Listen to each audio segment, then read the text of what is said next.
শুধু দর্শক, জাতীয় প্রেস ক্লাবের সামনে একজন মুমূর্ষু শিশুর চিকিৎসার জন্য সাহায্য চাই, এবং যিনি সাহায্য চাচ্ছেন তার মুখেই আমরা শুনব।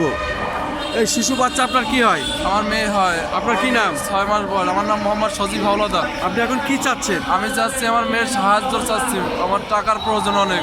আমার অপারেশন করা লাগবে, ব্রেন টিউমার হয়েছে মেয়ের। কোথায় ভর্তি করছেন? ঢাকা মেডিকেলে ভর্তি। আপনার বাড়ি কোথায়, নাম ঠিকানা বলুন। বাড়ি আছে জালুকাঠি জেলা, নাম মোহাম্মদ সজীব হাওলাদার। আপনি এখন সরকারের কাছে আর্থিক অনুদান চান জি স্যার। যাতে আপনার শিশুর চিকিৎসা করতে পারেন। জি স্যার। মাননীয় প্রধানমন্ত্রীর কাছে আপনার দাবি না কার জি কাছে? জি, মাননীয় প্রধানমন্ত্রীর কাছে, সবার কাছে দাবি, দেশ বিদেশের সবার কাছে আমার দাবি। আমাকে সাহায্য করুন প্লিজ। আমি জীবনে কখনো সাহায্য চাইনি, আজকেই আসছি আমার সন্তানের জন্য। আমার পৃথিবীতে কেউ নাই, আমি একা। মোবাইল নাম্বার বলুন। 017-562-40967, এটা আমার বিকাশ নাম্বার। যদি কেউ সাহায্য করতে চান এই নাম্বারে ওনার সাথে যোগাযোগ করবেন। তার এই শিশু Please, দয়া করে আপনারা আমার ব্রেন সাহায্য করুন। টিউমার, তাকে চিকিৎসার জন্য, বাঁচানোর জন্য সকলের কাছে সেই এই আকুতি করছেন আজকে।